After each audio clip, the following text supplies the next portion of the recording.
Ladies and gentlemen, I am super duper pumped to introduce today's guest. I usually like to spread my podcasts out a little bit, but my guest today has a very urgent and time-sensitive message that we want to talk about. And besides that, she's just a super cool guest. Catherine Langlais is the reigning champion of the Can-Am Crown 250-mile dog sled race. She has consistently placed in the top 5 of several mid-distance races. She's been all over Canada and the United States.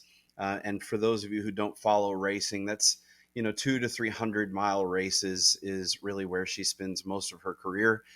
And so Catherine Langlais is our guest. Us cool people who are friends with her, we get to call her Kat. So Kat, how's it going? Going well. How are you? I'm doing good. So I mean, it took us like 5 hours to get this rolling today. You must live out in the willy wax. We're having internet issues, and then you've got dogs to feed, and I've got dogs to feed, and Well, when you have so many dogs, you kind of have to live in a very, very remote area, and that's what I have access to. So I choose dogs over internet. Yeah, So I'm lucky to have a very good friend of mine to have loans me her basement at the moment. Excellent. So the obvious question is where we'll start, because I want to actually have a good conversation with you before we get to the meat of the pressing issue, and that is, you're a female musher. You're a very successful musher. What got you into dog sledding? What got you into racing? Tell us that story.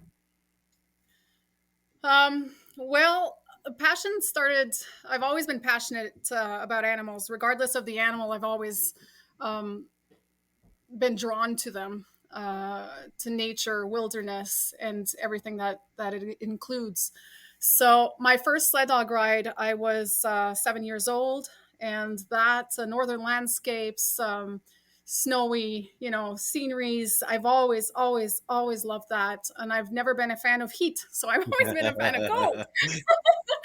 And so yeah, I remember that first sled dog ride vividly in my hometown.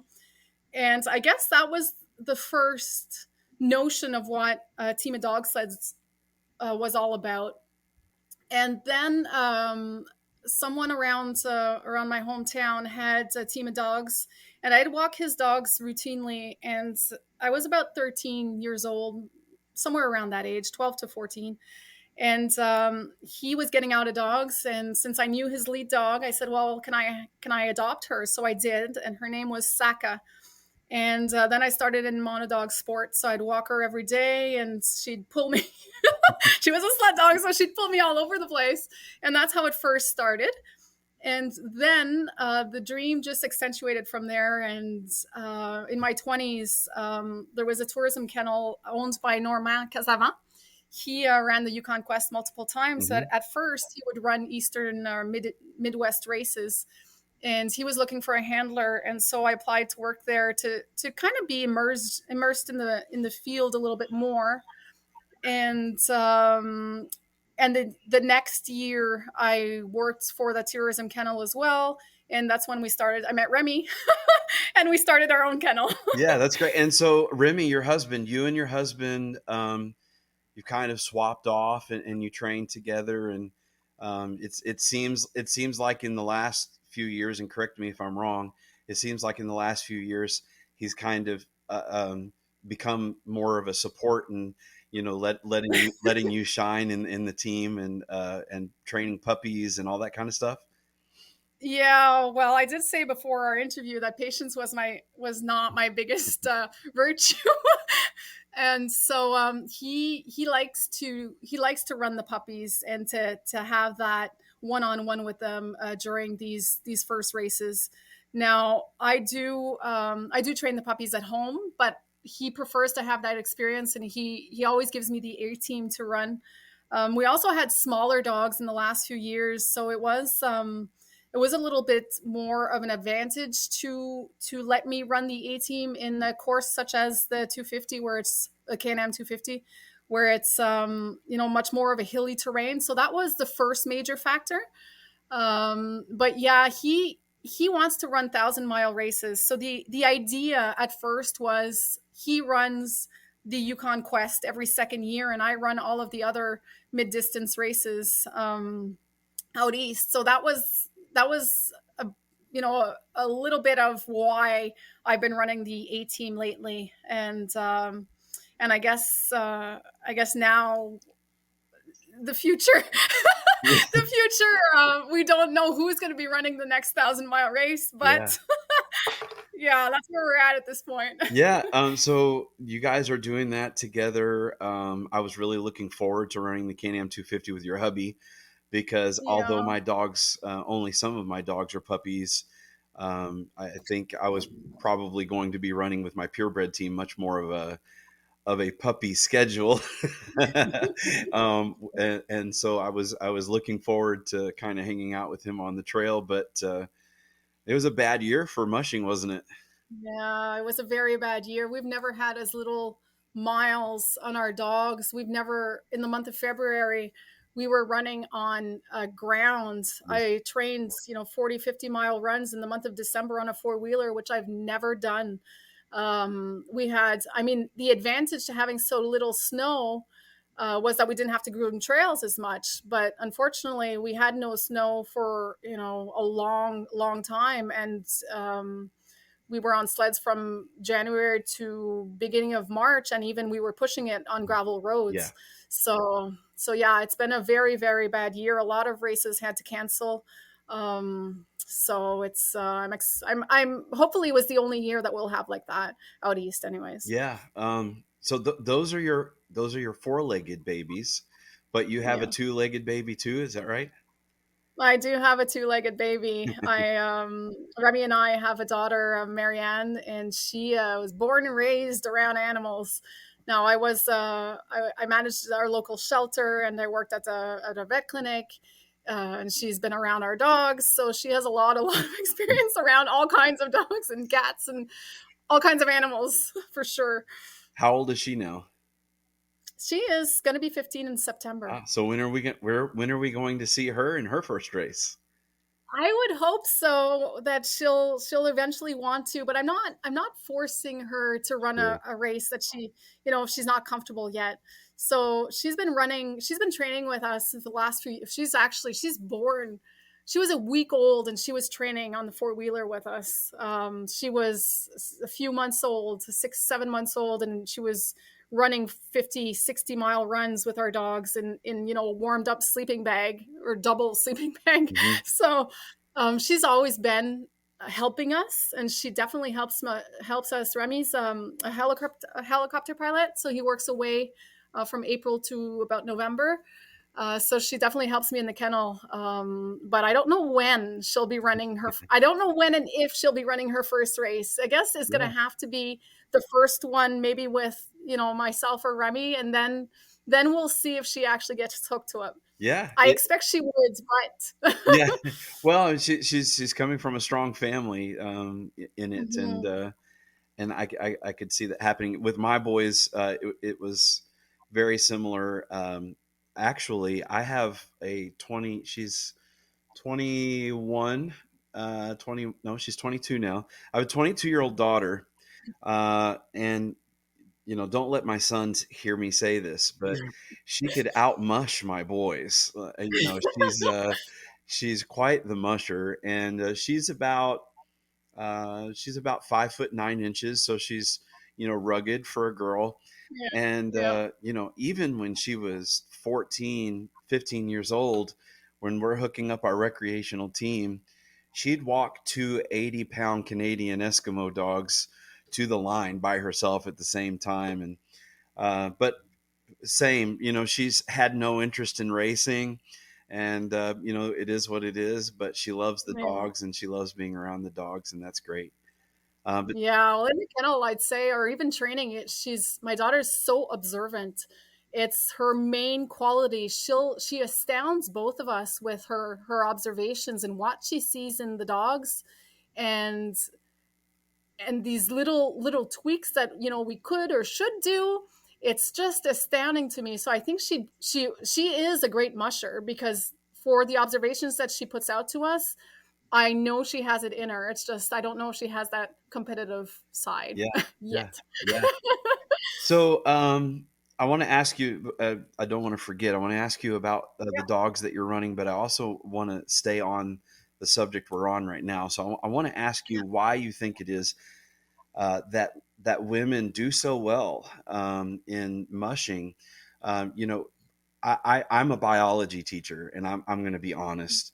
There are very real Actually, differences between males and females. Males and females are not the same, and it's not only physical, but it's chemistry, it's wiring. Like, men are very different, women are very different, and in a lot of sports, obviously, American football, for example, my youngest daughter, my younger daughter plays soccer, and you watch the girls' soccer team, you watch the boys' soccer team. It's very different. absolutely. It very extremely different.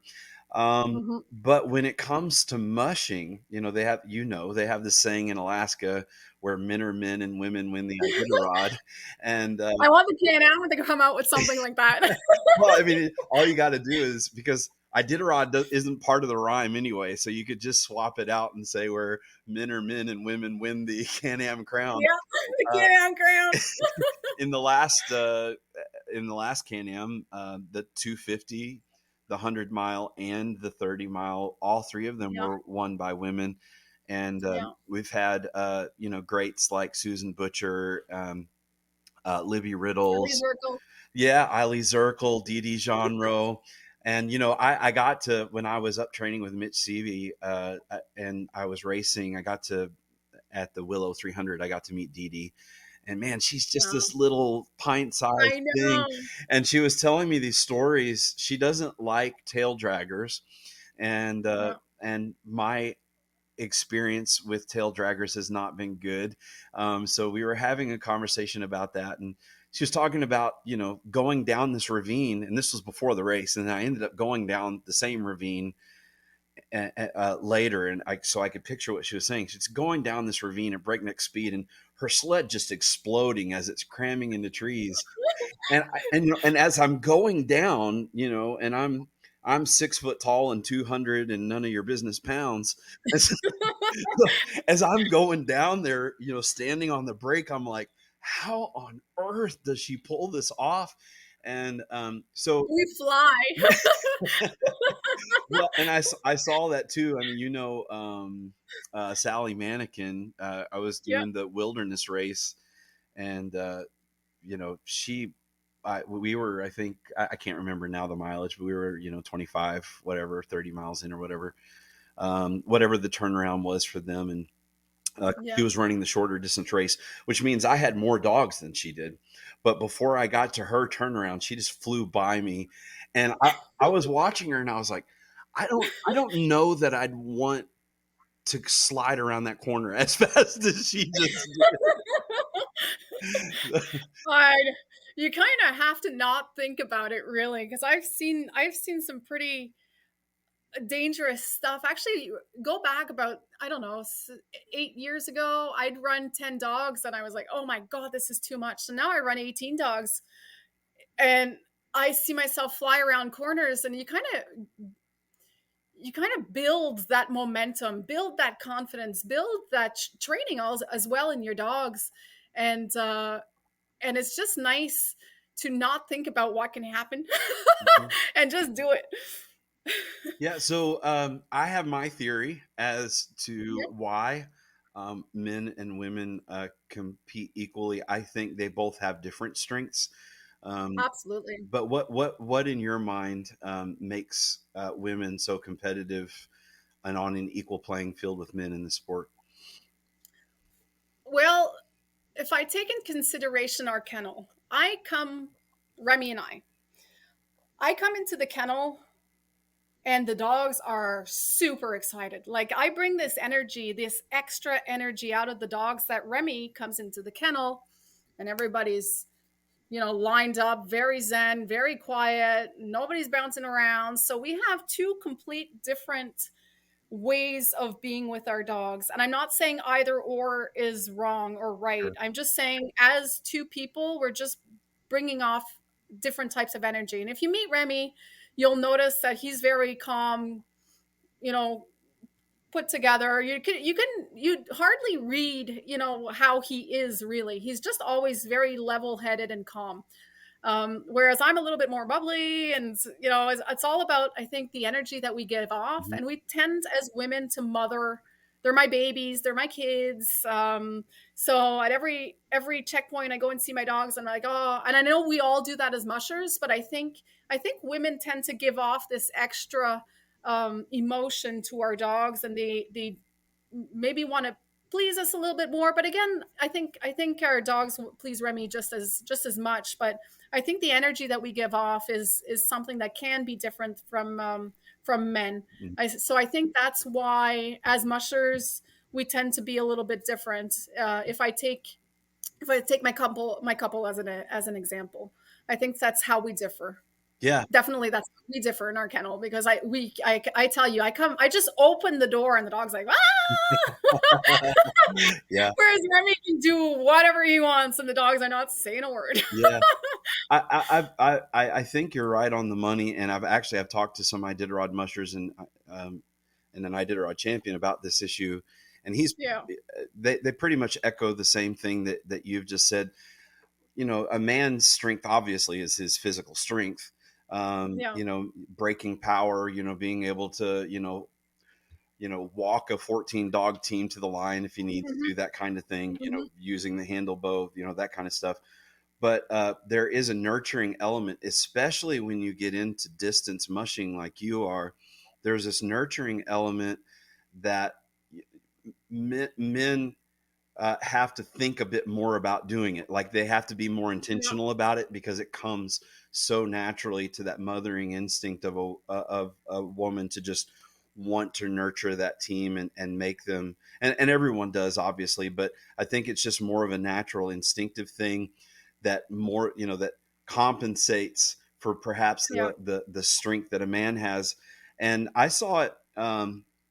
I've been with around sled dogs for 25 years, and about 15 years ago, I went to manage a dog sled tour business for 2 winters. And when I went there, I wasn't going there to be the kennel manager, but the owner of this kennel was from Alaska, and he had taught for decades in Alaska. And uh, so my first day on the job, he pulled all of the handlers and mushers in, and he demoted the kennel manager and made me the kennel manager, and said, "Did you see the way the dogs were responding to Jonathan when he walked through the kennel?" He said they respond very positively to his calm, assertive energy. And so I'm super chill, I'm super low key, but I send off this alpha vibe, which is Hmm. which is which is good in a sense. Yeah. Animals respond well to it, but to your point, it doesn't necessarily mean that they're going to want to give you 100%. They see you as the boss, sure. They respect you Hmm. as a boss, and that's great. Hmm. But with you out on the trail, your dogs are like, she's our buddy. She loves us. She's going to give us good treats. She's going to give, yeah, Yeah. and that's really cool. And it's something I always try to, you know, factor into my mind when I'm interacting with my dogs to make sure that I'm giving them that nurturing part as well. So do you have When we're go ahead. I'm sorry. but when we're training our dogs, Remy and I, sometimes we'll train together. Oftentimes we don't train together. We're just taking a team out on our by ourselves. And we all this year we didn't train with the GPS, but normally we always train with the GPS to at least know our speed, our median speed. And regardless of the dogs that he'll take and I'll take, always the same, same dogs, same teams. I'm always faster than he is, and I don't think this is a weight factor because we train with a very heavy sled, and I'll always put extra weight in there because I compensate for my lack of. But regardless, my dogs are always going faster than he is. So I think yes, there's a definite factor of wanting to please, that extra mile. But and training is one thing, competition is another. Yeah.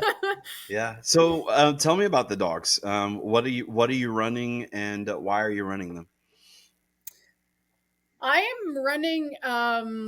Well, when we started off, we had a melting pot of breeds. So we had Malamutes, we had Cybermals, we had purebred Siberians, and we had Alaskan Hounds.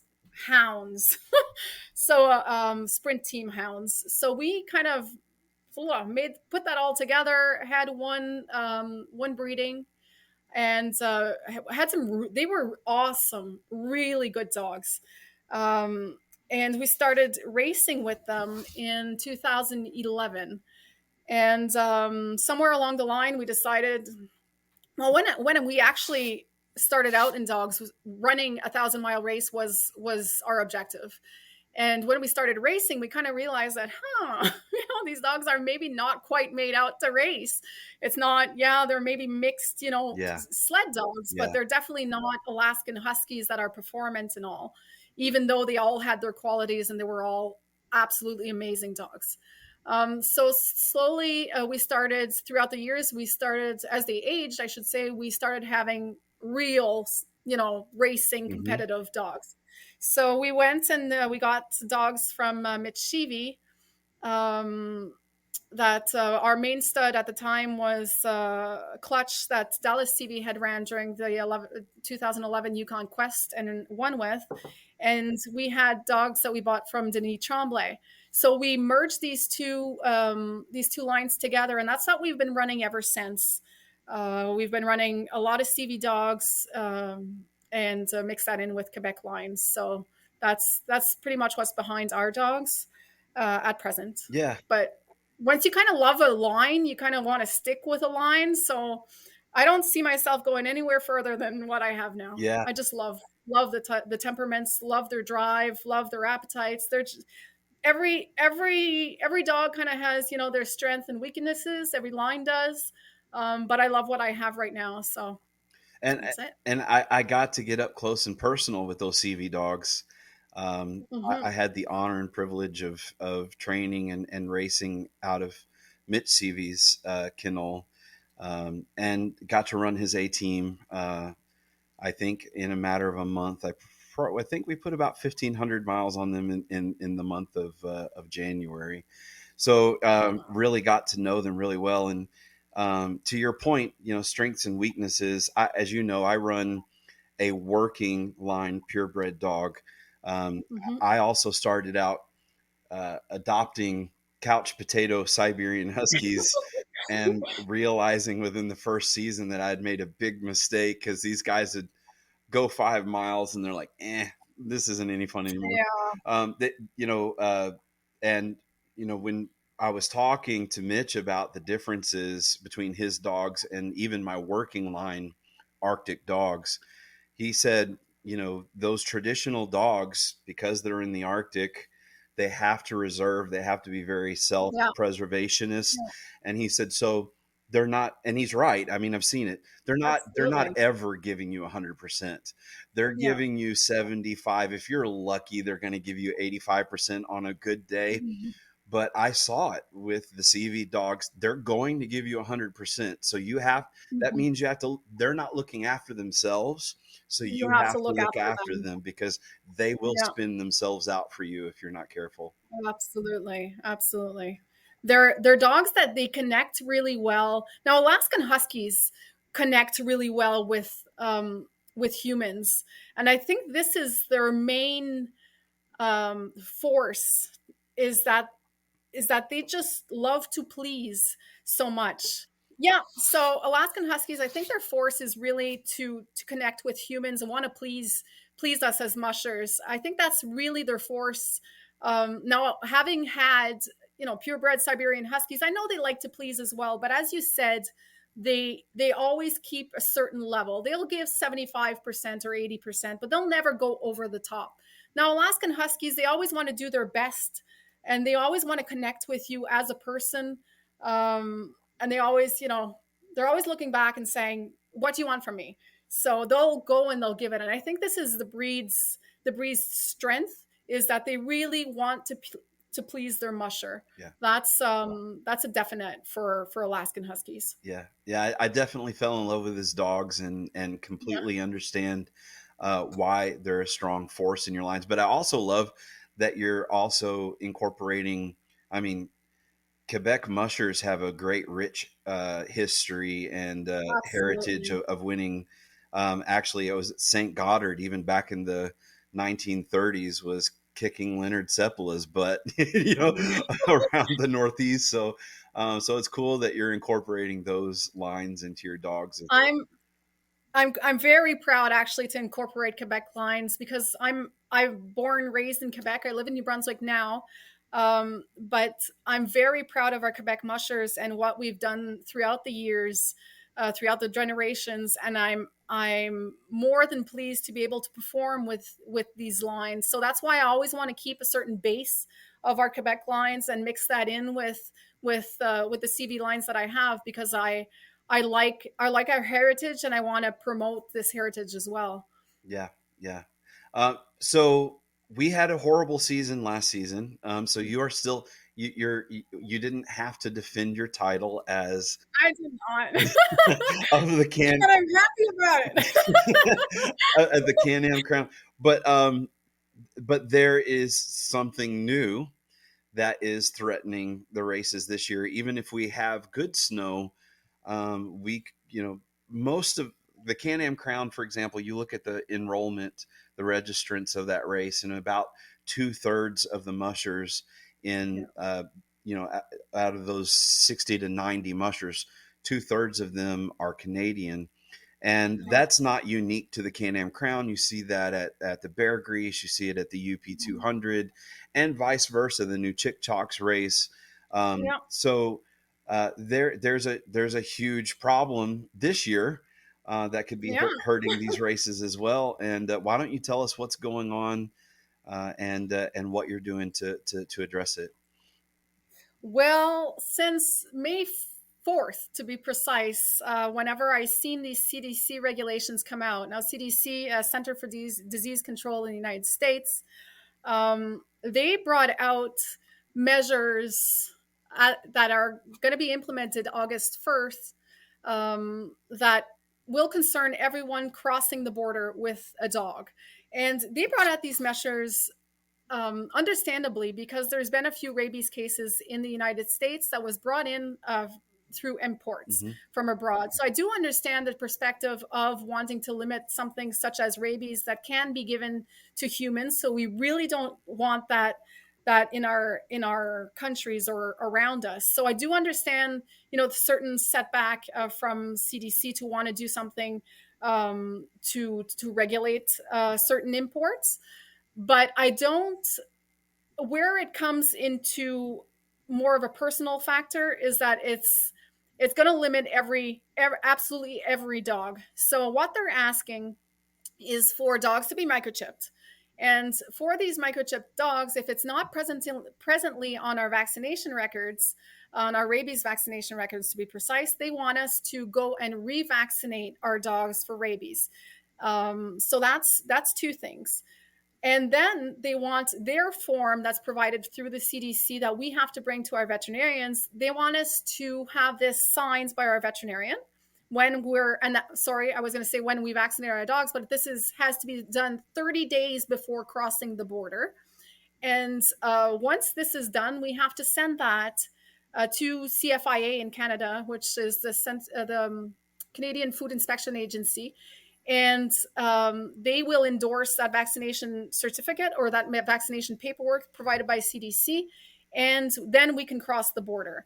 Now, at first, what they requested is that they wanted us to do that for one border crossing that would last 30 days. So at least there's been some advancement, and we can use this certification for multiple crossings for the duration of our rabies vaccine, so either 1 year or 3 years. But all of this comes with an extra cost. So trying to fit in a kennel with our veterinarians, and when we speak of a kennel, it's upwards of 8, 10. For myself, it's somewhere around 30 to 35 dogs, depending who we're going to be running, when this race is going to be taking place. If we're running more than one race in the States, obviously some dogs can have, certain injuries. So we'll run other dogs. So we're speaking of two teams and a lot of dogs. So we have to be fitted in into our veterinarian clinic. Normally, I fit in on a day that we're closed, and now we're asking that I do this on an open day, which I have no idea how we're going to do that because I don't want to take the spot of an animal that's in dire need. And I worked in the veterinary field.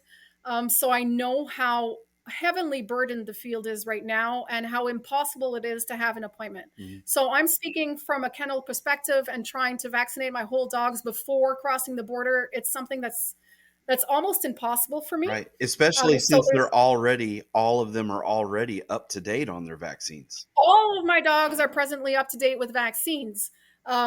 But that's not enough for CDC. Vaccinated dogs is not enough, and they've been vaccinated, for their rabies vaccine initially and throughout the years. And so that's one problem. And then it's for sure the extra cost of revaccinating our dogs, the extra cost of that is going to the vets are going to charge us for signing this paperwork. Now they expect to have a huge load of people that's going to call the clinics to do this. So what was possibly a charge for exports in the past will probably go Oh, up. sure. um, and then there's a cost for CFIA as well to send that to CFIA. That's an actual headache in itself because if there's a mistake on the paperwork, and I know I've done this before, if there's mistakes on paperwork, it'll be sent back to us. We have to have our vets sign that again, send it back to CFIA, and get it back. Um, so Unreal. this is what CDC is asking us Canadians to do. And then there's going to be this dog import form that's going to be coming out on the 15th of July as well.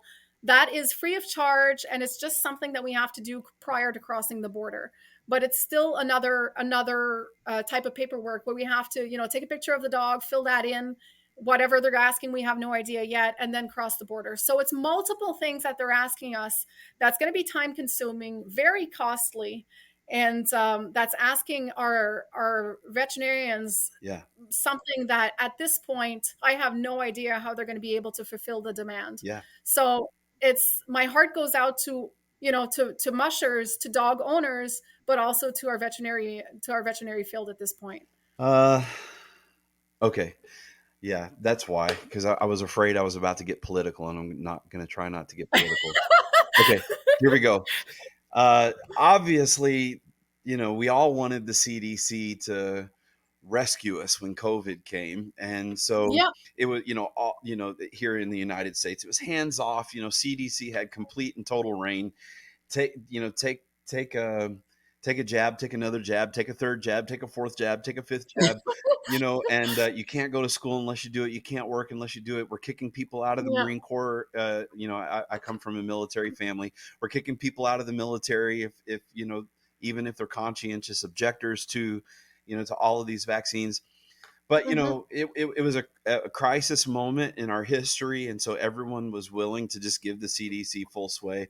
I do feel like this is another case, personally, where they're just Absolutely. overreaching, and the power has gone to their head at this point, and they need to be reined in. They need to be pulled back. When I got my rabies vaccines done, I think it was December, I was talking to the veterinarian that was doing them, and he said, this is what he said, and he's from Bangor, which is 4 hours south of me. This Yeah, is how like critical the veterinary crunch is here. yeah. Um, he said, I have not taken on a new client since 2018. And That's our reality. That's our reality up in Canada as well. yeah, and you call a veterinarian and they're like, so you have a dog, and you're like, no, I have, in your case, 30 dogs that I need to do this Mhm. with. And they're like, seriously? And then you add to that, Eh, in the good old days, we had Long Lake Mobile Vet here who would pull up to my kennel and do all of the dog stuff all at once, right at my kennel. And or if you've got a really good relationship with a vet, they'll only charge you one uh, one visit. visit. Yeah, But I mean, like a they make so much more money by treating an individual dog, And so to your point, I can see them saying, um, you're you're rescuing a dog from Nicaragua. I spent a summer in Nicaragua. I know the dog situation there is horrendous. You have a Mhm. good heart. You're rescuing dogs from Nicaragua. We want it to be microchipped before it comes. We want it to have all these vaccines and things of that nature all lined out. I can see them doing it for imports, like you said. Absolutely. But And so am I. but a racer who is crossing from the United States into Canada or vice versa, and then coming back, um, this could destroy for the second year in a row. This could destroy Absolutely. the races this year. So what do you got? What are you Absolutely. guys doing about it? Like what are you doing? What's the action that you guys are taking? And more importantly, what can our listeners do to help? Yeah, well, this is it. When I seen this pop up on my Facebook on the 4th of May, I was like, "What the hell?" And this is where I researched what exactly they wanted. And when I seen the absolute crisis this was going to be for mushing, because that, yes, this implicates the Can-Am and all of North American races at this point, or dogs up in Alaska that are in Skagway and Juneau, or just about everybody. It's truckers that are traveling with their dogs, police dogs, breeders. It's implicating absolutely everyone. So I was like, oh my god, who am I? How am I, as one person, going to be able to actually do something? And who can I contact? And what can I do?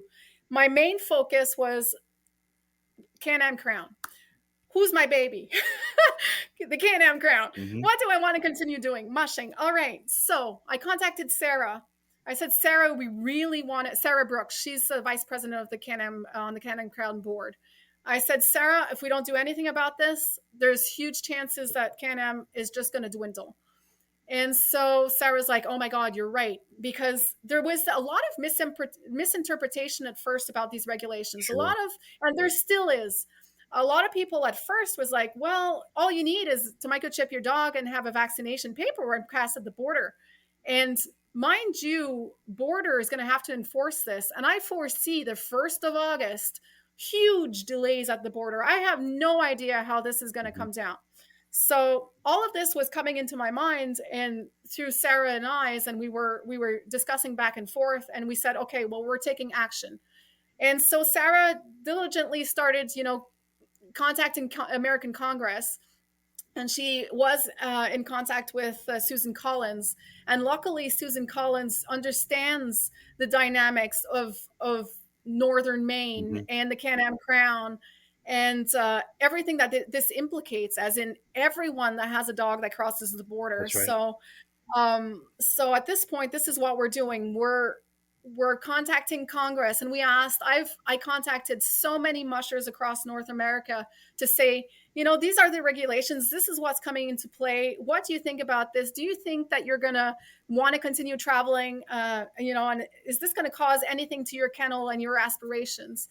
So I do have a broadened idea of how this is going to affect most North American, well, not most, but a majority of North American mushers. And I'm always consistently looking up on what's going on Facebook and who's talking about CDC and what they're saying as well. So I do have a broadened perspective. And so it started off really, really slowly because we started to get, what CDC is doing out. And because we were coming up with a lot of misinterpretations, a lot of people were kind of like saying, well, this is not what it is. This is for actual imports, because CDC puts it out like imports to America, whereas it's just everyone. Yeah. But if we're an import, if our dogs are an import, why am I not an import? I'm crossing the border as well. So this is what we were faced up with at first, until CDC started explaining with their dog bot what would actually implicate any dog owner crossing to the States.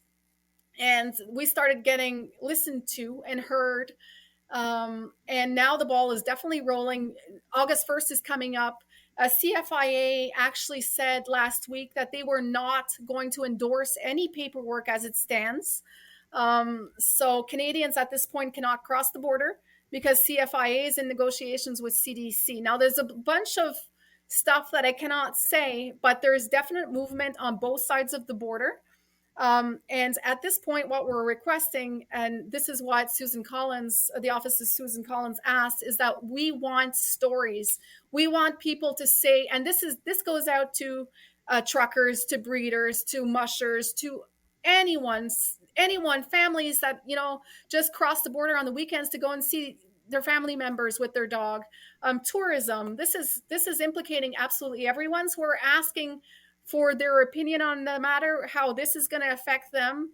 And we're sending all of this to Susan Collins, who's written a letter to CDC and who's actually going to CDC to battle this out. And there's a few congressmen and women that's doing this, that's battling this out. And I feel that there's a lot of momentum at this point, and we really have to continue talking about it and being a force to reckon with. Yeah, we're in luck.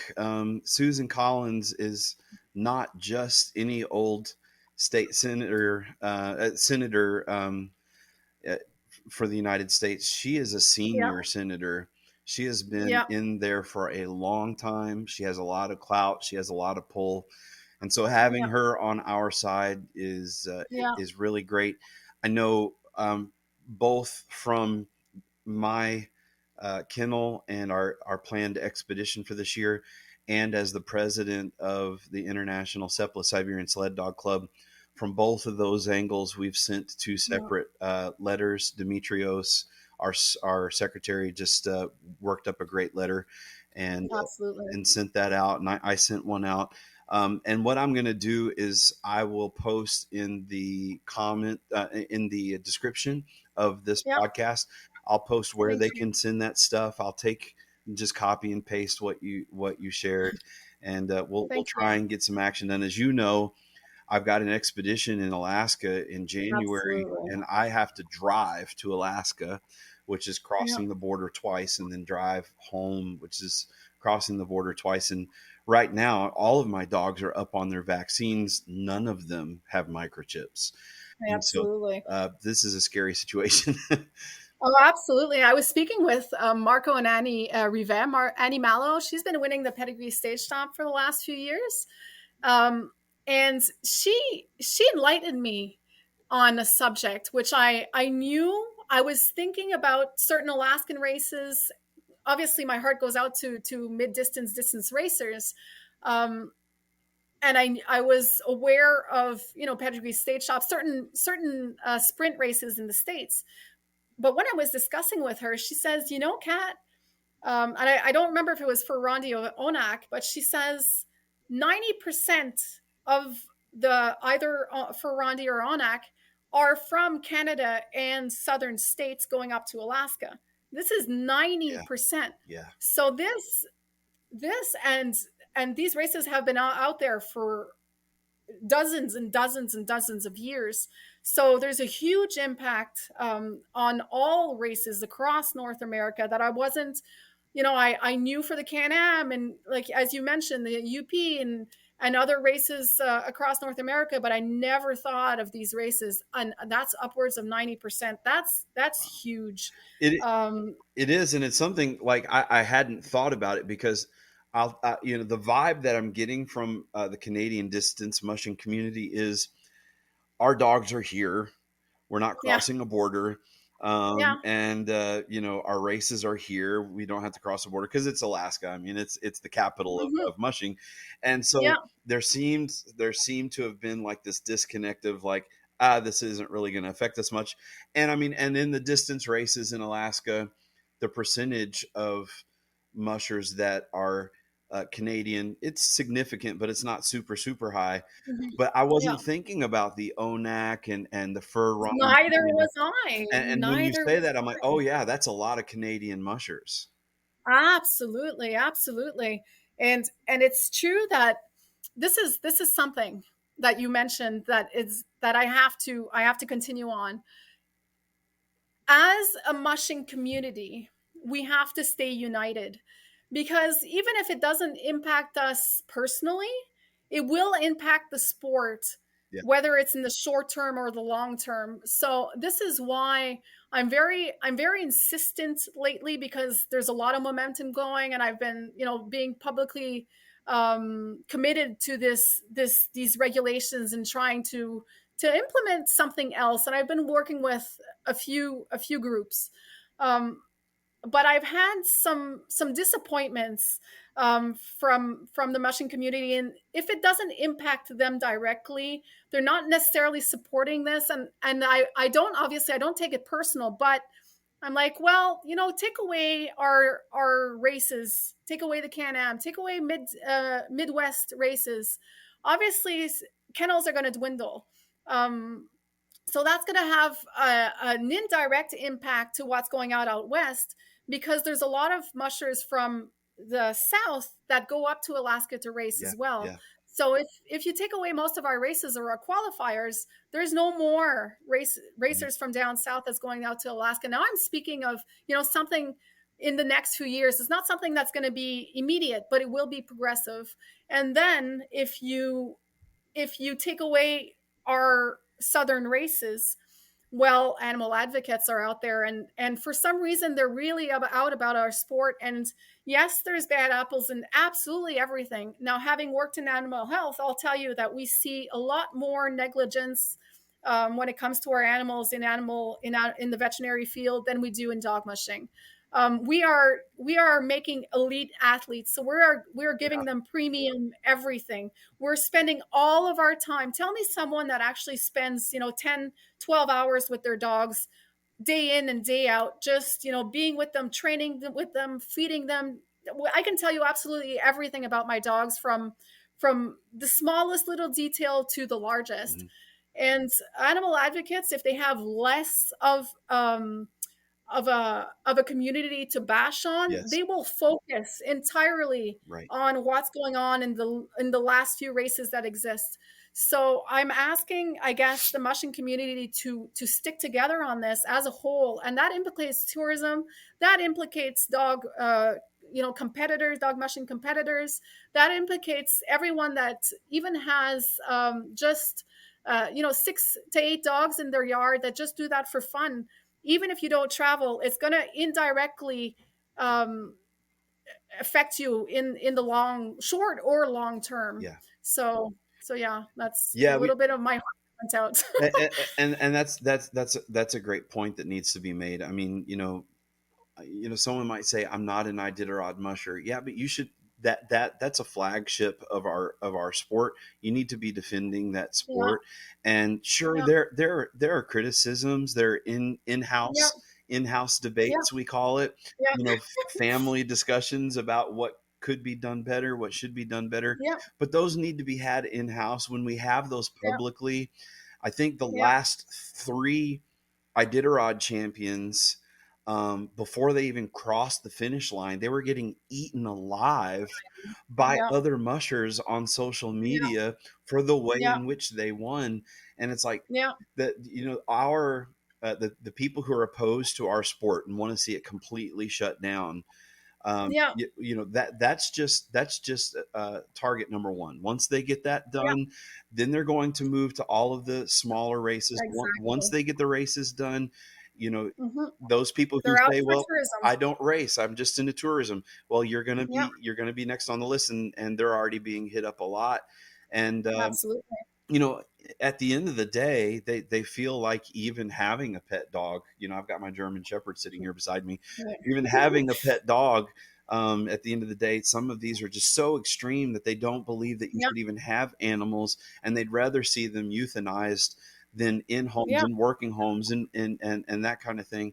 I grew up in the South, and I didn't know this about you, but I grew up in the South riding horseback too. And so Okay. horses were my introduction to animals as well.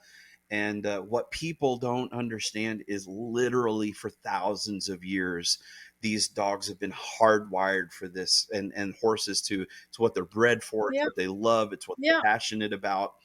And yeah, yeah. So It's we because have to people stick have a together. certain being in veterinary health for the last X number of years, and I used to be the executive director of our local shelter. I've been out in you know, firsthand in how people see their companion animals, and why they tend to not have a certain knowledge of why or how these animals can be, our dogs can be, or our horses can be, any working animals per se.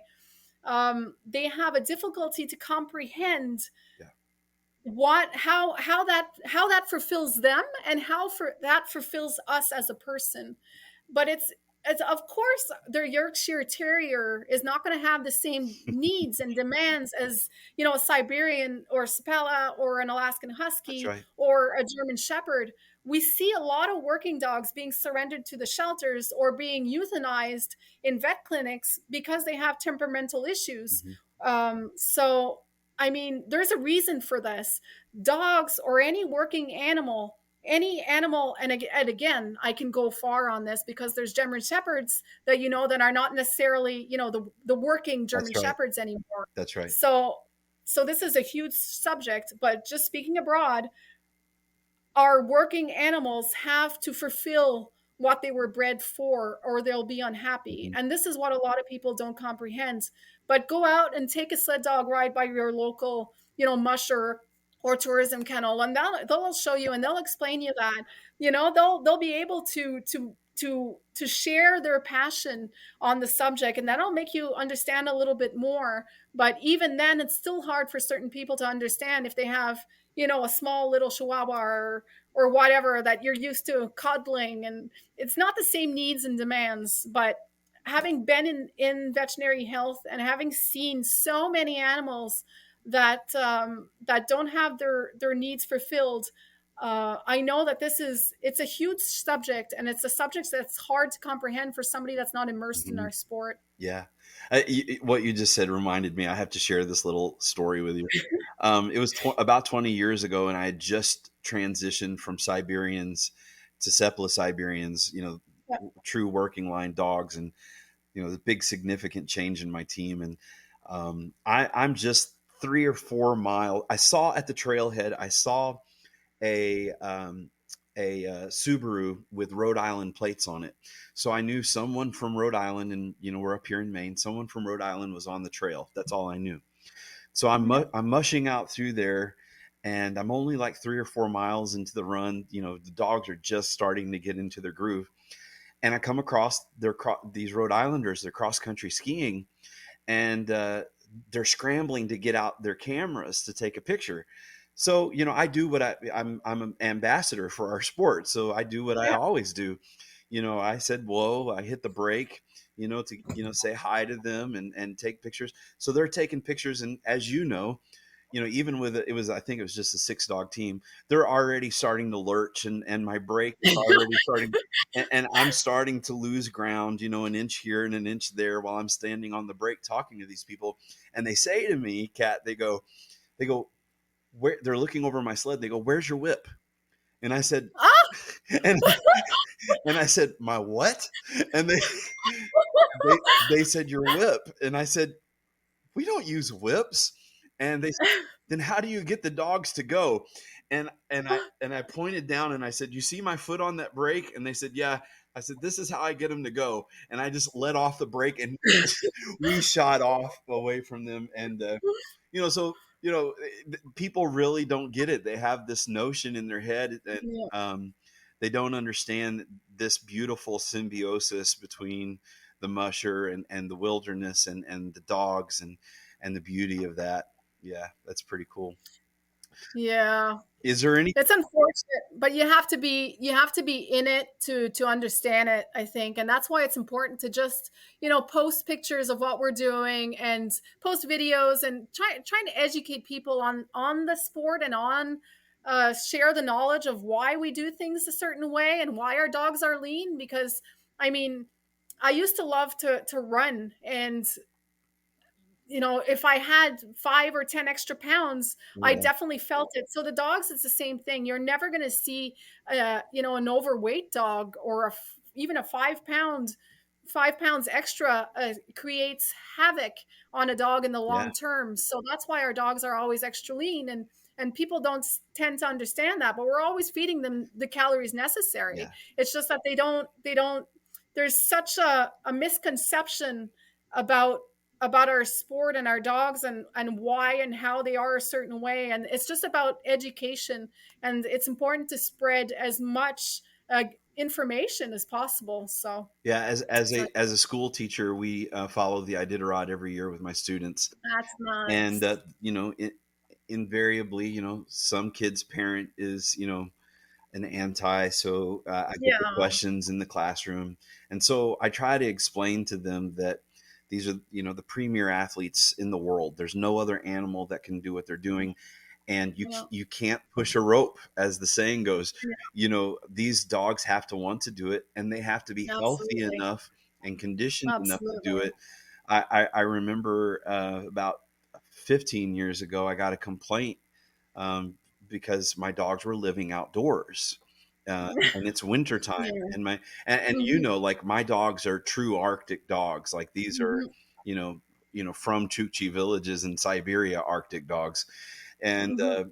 and I just went over and talked to the lady, and she goes, "Aren't your dogs cold?" And I said, "Is a polar bear cold? Is an Arctic wolf cold? Is an Hmm. Arctic fox cold?" I mean, all of this is relative, but people, they've got their little foo-foo puppy on their lap, and that's the only Yeah. point of reference that they have. Yeah. And we say foo-foo puppy, but I mean, you take an Alaskan Husky where I am actually presently because I have good internet service as my good friend. She adopted a retiree from me, and I gave her a puppy. I don't sell dogs. I very rarely sell a litter or a puppy in my litters that I have. And she was lucky enough to have a puppy from me, and these dogs are inside all the time. So I look at her Alaskan Husky and I look at my Alaskan Huskies, and an interior dog definitely doesn't have the same coat as a dog Yes. that stays outside all the time. In French, we'd say phytothérapie.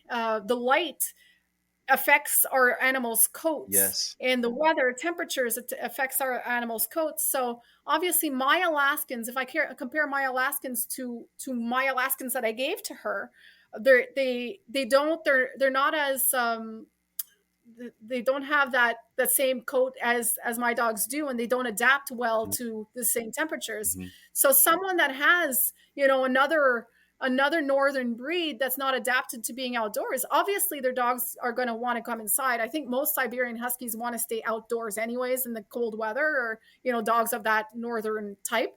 Um, but it's important that people make the distinction between a dog that's always outdoors, that's adapted to our outdoors, than a dog that's always inside. Now, there's a big distinction between both as well And that people don't tend to think about. I don't know if you see it with your friend and the dogs that she's adopted from you, but I just had one of the dogs that I had bred returned to me after 3 years, and Yeah, it has lived indoors its whole life. And yeah, when I picked it up, I was like, man, this dog is skinny, because my Arctic dogs, the Cephala's, are very finicky eaters, and especially if they're mhm. indoors, they're burning Ah, 0 calories. yeah. And so I've I asked, and they're like, no, the bowl is full of food all day long. She lives indoors all day long. The bowl is full of food. She'll come by, she'll take a crumb and then walk away. And I've had her back in the kennel for about 2 weeks, and she's filling out already, Yeah, just because she's like, yeah. oh, okay, this is different. Yeah, yeah. Actually, this was astounding to me. This is something that I did not know. Um, I obviously, mid distance dogs are rabid eaters.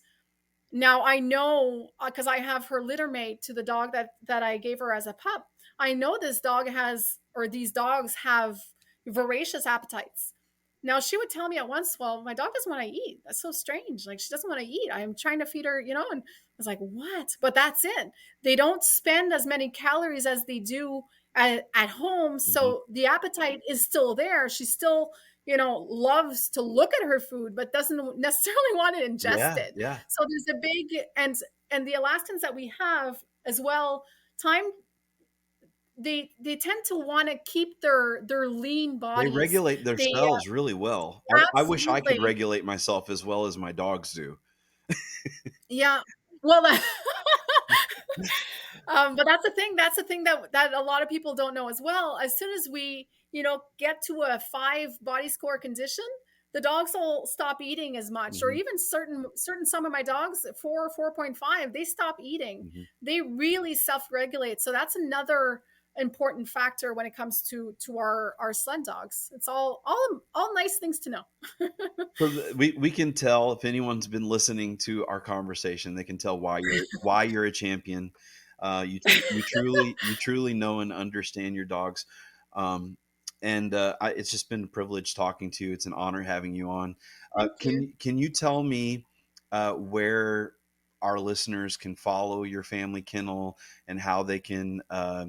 We're gonna put in the notes how they can help with the CDC issue, but Thank you. share with everyone where they can find you and your dogs.